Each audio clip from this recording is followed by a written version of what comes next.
Estamos de vuelta, amigos. Ahora tenemos el placer de tener con nosotros a la licenciada Tania Cauce.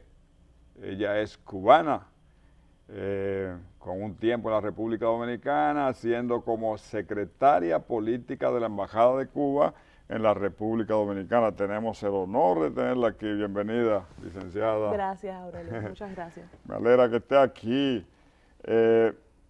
Bueno, dígale al pueblo dominicano qué hace la secretaria política de la embajada, de una embajada. De una embajada, De en una sentido embajada, general, sí. no solo en esta. Sí. Bueno, un encargado de asuntos políticos, en el caso de la República Dominicana, se encarga de atender las relaciones con los partidos con los cuales tenemos relaciones oficiales, algunos con los que no son oficiales aún, pero estamos en proceso de formalizarlas, de atender las relaciones con el Congreso, el Senado, la Cancillería, y por supuesto con los grupos de solidaridad con Cuba, que en la República Dominicana afortunadamente son muchos.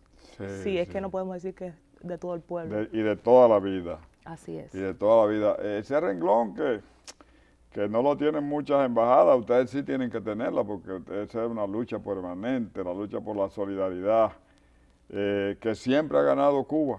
Así es. Siempre la ha ganado porque los Estados Unidos están solos en su posición de mantener sola y aislada a Cuba. Está sola en el mundo. Prácticamente ellos están con Israel.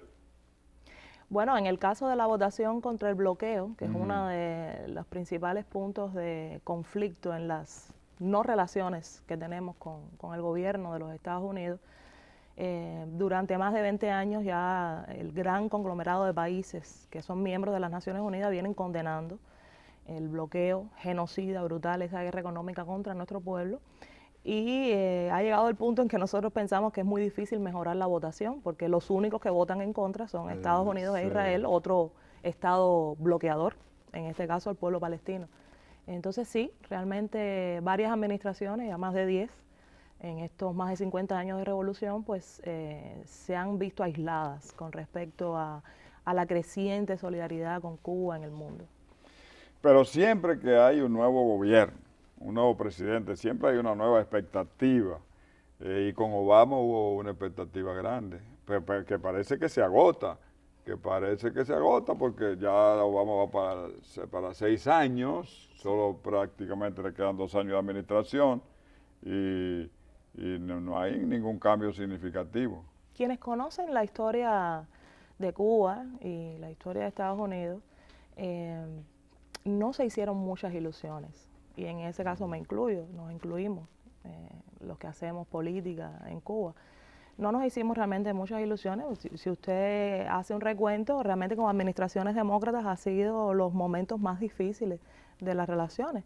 Una administración demócrata envió la agresión de Playa Girón, conocida por la invasión de Bahía de Cochinos. Y una administración demócrata firmó la ley Helms-Burton que recrudeció el bloqueo. O sea que con administraciones demócratas no necesariamente nos ha ido bien, sino todo lo contrario. En el caso de Obama, independientemente de que hemos reconocido, así lo ha dicho el comandante en jefe Fidel en muchas ocasiones, que es un hombre inteligente, que sin duda cambió la historia de los Estados Unidos, primer presidente negro, alimentó las esperanzas no solo de gente en Cuba, sino en todo el mundo. La gente se vio realmente identificada con él. Ha significado todo lo contrario. El presidente Obama lamentablemente ha recrudecido el bloqueo durante estos 6 años en la forma más cruel, que es en el ámbito financiero. Ha aplicado las sanciones más altas a bancos extranjeros por hacer transacciones con Cuba, al banco ING holandés, al Scotiabank, incluso el día después del famoso apretón de manos en las honras fúnebres a Nelson Mandela, aquel apretón de manos cuya foto le dio la vuelta al mundo y que mucha gente también animaron, ¿no?, sus esperanzas, sus ilusiones de una mejora en las relaciones. Al día siguiente se le multa al Scotiabank con $100 millones. De hecho, nosotros en la República Dominicana, como parte de la aplicación extraterritorial de las leyes del bloqueo, no podemos hacer uso de los servicios de ese banco. No solo los funcionarios de la embajada, ni siquiera los cubanos residentes, o sea, han tenido que extraer sus cuentas de ahí. Y hay otros ejemplos de la aplicación extraterritorial de las leyes de bloqueo, como es el caso del supermercado PriceMart, que hace varias semanas atrás fue conocido que fueron canceladas todas las membresías de los miembros de nuestro cuerpo diplomático, no solo de la embajada nuestra aquí en Santo Domingo, sino en otros países de Centroamérica y el Caribe. O sea, independientemente que PriceSmart tiene su casa matriz en los Estados Unidos, bueno, pues aplican extraterritorialmente su ley. O sea, el bloqueo llega hasta pueblos que son soberanos, que son independientes, repúblicas, como la República Dominicana, donde su sucursal, pues simplemente nos canceló, muy apenados los funcionarios con nosotros, pero tuvieron que hacerlo por órdenes de los amos. Y el mismo problema, y en los Estados Unidos tienen ese problema, la oficina de negocios, o sea que no tienen cómo... Ahora mismo hace varios meses ya que el consulado nuestro en Washington, que es un consulado que por supuesto recibe múltiples solicitudes de la comunidad cubana residente en los Estados Unidos para hacer sus trámites migratorios para viajar a ver a sus familiares, se ha visto imposibilitado de trabajar porque no tiene banco con el cual operar. Y entonces eso sin dudas que está significando un momento difícil para muchos cubanos que han tenido que desplazarse a terceros países para poder hacer sus trámites, encareciéndolos. Obviamente es una forma de presión más desde el territorio de los Estados Unidos. Pero licenciada, el asunto para no cargarle tanto el dado, como decimos aquí a Obama, se trata de que el asunto del bloqueo es un asunto del Congreso de los Estados Unidos, o sea, no está en la mano del presidente exclusivamente. En el caso del bloqueo, no es prerrogativa del presidente derogarlo. Y quienes conocen las leyes norteamericanas, bueno, podrán avalar de que son bastante enrevesadas. Sí. Y el bloqueo es un sinnúmero de leyes, porque aquellos enemigos de la revolución que son que lo han muchos, impuesto allí y que tienen poder en ese Congreso. Aunque cada vez son menos. Sí, pero tienen son poder, muchos. y tienen poder en el tienen Congreso. bastante poder, pues han ido pasando varias leyes Sí. enmascaradas en otras leyes. Entonces el bloqueo no es una ley. El bloqueo es un entramado de leyes, son muchas realmente, que para cualquier presidente desmontarlo sería bastante complicado desde el punto de vista legal, pero no así desde el punto de vista moral, porque hay varias encuestas que así lo dicen, más del 70% incluso de la población cubana que reside en Miami, una ciudad tan hostil para los revolucionarios, está a favor del levantamiento del bloqueo. Y la mayoría del pueblo norteamericano no concibe cómo esa política, que además no ha cumplido su objetivo.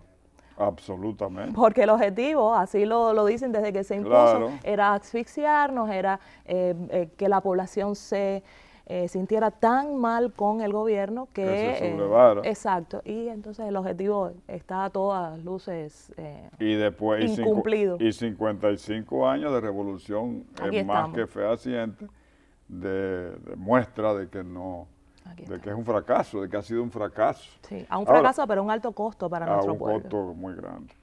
Licenciada, y en ese aspecto de la solidaridad, ustedes tienen ahora un centrado, o sea, del 4 al 11, ahí está la celebración de la Jornada Internacional de Solidaridad y que será celebrada en Washington. Háblenos de eso y de qué se trata, y con la solidaridad con lo que en este caso está enfocado hacia la liberación de los prisioneros cubanos, políticos cubanos en los Estados Unidos. Háblele al pueblo dominicano de eso. Así es, bueno, en este año por segunda ocasión se va a celebrar en Washington la Jornada Mundial en Solidaridad por los 5, organizada por los comités de solidaridad con los 5 en los Estados Unidos, pero como bien dice su nombre, una jornada mundial a la cual acudirán numerosos intelectuales, parlamentarios, políticos, muchas personas que a lo largo y ancho de estos 15 años de injusto encarcelamiento han acompañado esta causa de los 5 héroes cubanos, como se les conoce mundialmente, que ahora quedan 3, 2 están en Cuba, y que, como bien usted dijo, son presos políticos. Esto es una causa política. Ellos han pagado el precio, el duro precio de que varias administraciones no han podido obligar a nuestro pueblo, y en un juicio sumamente amañado, que hasta ahora es el juicio más largo de la historia judicial de los Estados Unidos, se les condenó sin pruebas a condenas excesivas, y 3 de ellos, bueno, todavía permanecen en prisión. Y en esta jornada, bueno, va a haber muchas actividades, hay muchas personalidades que se van a dar cita en Washington, va a haber visitas al Senado, visitas al Congreso, va a haber marchas frente a la Casa Blanca. Y en esta jornada vamos a contar, como contamos el año pasado, con una presencia muy importante de los dominicanos, de la diáspora dominicana que reside en los Estados Unidos y que siempre nos ha acompañado en esta lucha. Con eso cuenta. ¿Y de aquí va alguna delegación de aquí de República Dominicana? Muchas personalidades fueron invitadas, hasta ahora tenemos confirmación de 2 parlamentarios, el jefe del grupo parlamentario de Amistad con Cuba, el diputado Juan Comprés, y el diputado Manuel Jiménez, alguien a quien también le tenemos un cariño especial y siempre ha sido muy solidario con nosotros. Ellos participarán junto a parlamentarios de toda la región en las visitas que se hagan al Congreso, al Senado. Hay que decir que el Congreso y el Senado dominicanos en varias ocasiones han emitido declaraciones a favor de la libertad de los 5. De hecho, el año pasado nuestra Asamblea Nacional, nuestro Congreso, hizo un llamado a todos los congresos del mundo para que nos apoyaran, escribieran cartas al presidente Obama, porque a diferencia del bloqueo, en este caso el presidente Obama sí tiene prerrogativa. El presidente Obama sí puede hacer la diferencia. El presidente Obama sí puede hacer justicia y puede indultarlos, porque esto es una causa política, pero es una causa humanitaria también. Y entonces el Congreso Dominicano y el Senado Dominicano fueron los primeros del mundo en enviar esas cartas a Obama, firmadas por inmensa mayoría. Que de paso ustedes están planteando un trueque por un prisionero norteamericano que está en los Estados Unidos. Nosotros hemos planteado que estamos dispuestos a llegar a acuerdos mutuamente ventajosos sobre bases humanitarias. Pero no hemos planteado directamente el trueque. Ciertamente en nuestro país se encuentra prisionero un contratista de la famosa USAID, que estaba en Cuba cumpliendo misiones encubiertas para subvertir, introduciendo materiales técnicos para subvertir el proceso revolucionario en Cuba. Ha sido condenado a 15 años. En un juicio nada que ver con el juicio de nuestros hermanos, o sea, estaríamos cambiando un culpable, quien ha reconocido incluso su culpabilidad y que acaba de ser demostrado, porque acaba de ser revelado uno de los programas millonarios, multimillonarios de la USAID contra Cuba, que fue el famoso zunzuneo, consistente en un Twitter cubano, del cual este contratista, Alan Gross, era parte. O sea, casi que lo vuelven a condenar cuando hacen público. Eso lo hizo público la agencia AP, una agencia de prensa, pero quienes llevamos algún tiempo en la política sabemos que no hay casualidad en que cosas como estas salgan a la luz después de un tiempo. Entonces, sí, nosotros estamos dispuestos a esa conversación, a que haya un entendimiento, porque haremos lo imposible porque nuestros hermanos regresen a la patria. Y nosotros les deseamos, les auguramos los mejores éxitos. Me gustaría que esta última parte usted le hablara al pueblo dominicano de cómo está Cuba. De cómo está Cuba. Nosotros sabemos que recientemente fue modificada la ley de inversión extranjera, modificando una que tenía de 1995. ¿Tiene esto que ver con algún giro de la política económica del Estado? ¿Tiene que ver con los éxitos que ha tenido China con su reforma que ha transformado ese país, que la está conduciendo a la primera potencia económica del mundo? ¿Tiene eso que ver? Bueno, interesantísima pregunta para cerrar. Y como vamos a cambiar de tema, no quisiera dejar de decirle al pueblo dominicano, a toda la audiencia de este excelente programa, que en el marco de la jornada el embajador de Cuba, Alexis Van der Rijch, impartirá una conferencia en la sala Manuel del Cabral de la Biblioteca Pedro Mir de la UAS el próximo día 5 a las 6 de la tarde. Todos los que sean solidarios con la causa, por favor, allá les esperamos. Ahí los que no sepan de qué se trata, a las 6 de la tarde, el próximo día 5, sala Manuel del Cabral de la Biblioteca Pedro Mir de la UAS. Y bueno, volviendo a su pregunta, Cuba, ¿cómo está Cuba en revolución? Sí. Cuba en revolución. Hace ya más de 2 años el Congreso del partido nuestro decidió que se iba a dedicar estrictamente a temas económicos y de ahí se hizo una gran consulta popular.